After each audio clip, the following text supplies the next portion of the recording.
Hello students, this is Mr. Fugay, and in this video we are going to wrap up our point line vocabulary conversation, and this lesson is going to be a launching pad into the beginning of the official course of geometry. So in these last parts of the lessons you've been going through, you've been looking at various points and lines and things we can construct for them. For example, constructing angles. And we've learned how to label them, and we've also learned how to describe them. Now we're going to move we're going to level up. We're going to level up and we're going to talk about how we measure these things. And these measures are then going to springboard us through our next few lessons.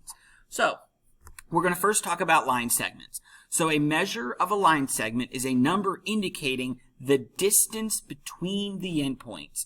And we like to use units of length. Common units of length, as I have listed there, are centimeters, inches, millimeters, yards, and so on. Now, what we want to emphasize here, the importance, is that a measure is referring to a numerical length here. Numbers. So, numerical length. What is the actual length of a segment from one point to the other? So, I'm going to create a segment. And this segment, I'm going to go ahead and we'll call it segment XY. So what we've learned prior to this lesson is that if I want to label this shape, notice I'm saying the word shape here, this shape is called segment XY. So I'm referring to what it is, not what it measures. So what it is a shape, and what its shape is denoted by that bar symbol up top. But if I want to describe the length of it, how far is X away from Y?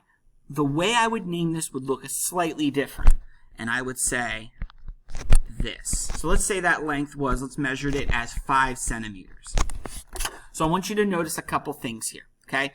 The first big thing is that you should see that there is no bar symbol here. And the reason why is we are not necessarily talking about the segment, rather we are talking about the distance from X to Y. So we're describing it a little bit differently, which is why we're not putting the segment symbol above. Technically, I could erase the actual segment itself, and we'd still be in good shape here. We're still saying, oh, the length from X to Y is 5. So we don't necessarily even need the connector there. That's the shape. This is the measure. So that's really, really important. And so I've kind of already described this, but if I were to then say, if this was written, okay, the reason why this is technically incorrect is that, again, this is referring to the shape itself. I know it seems a little kind of obvious, like, oh, well, I understand what that means. And listen, we all are going to make mistakes with it. I do all the time, where I'll put the segment symbol up there. But ultimately, I want to show you proper geometric notation. So when you talk about the measure, you remove the bar symbol. And when you're talking about the shape, without looking at the measure of things, we use the bar symbol. Okay? So the other measure we're going to talk about in this video, and the last one, is how we measure an angle. So again, it's a number indicating the degrees of rotation. I'm going to highlight that word, degrees of rotation between the sides of an angle. And one way we can measure it is with something called a protractor, which we'll learn about in future lessons.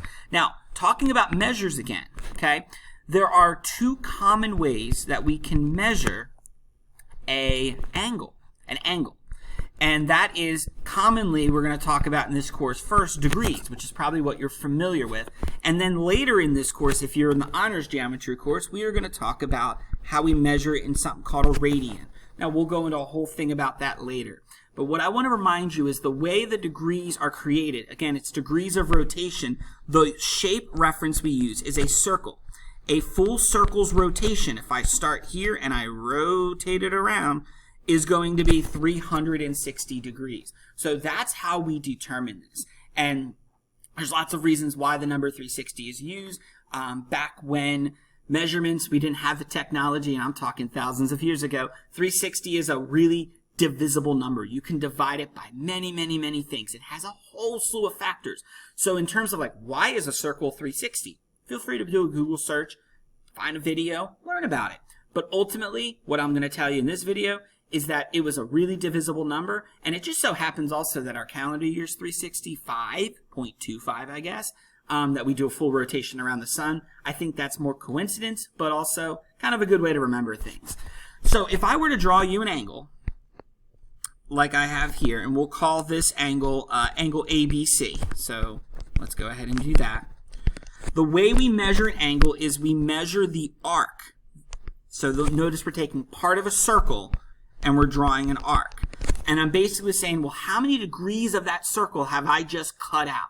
All right, think of it as like a pizza. How many degrees have I cut out of that circle to be able to fit it and space it between the two sides there?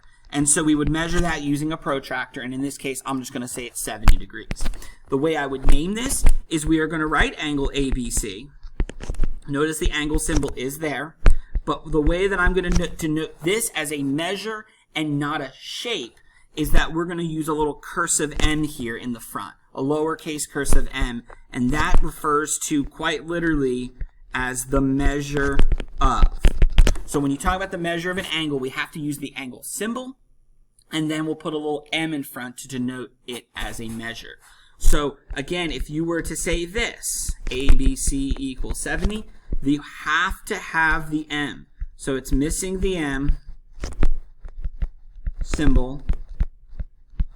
And the other thing, like I said, is that this indicates a shape. This refers to a shape, not the measure. And that's all we have to know about this. There's not really going to be any practice with this because our next lesson is going to talk about something called the segment addition postulate.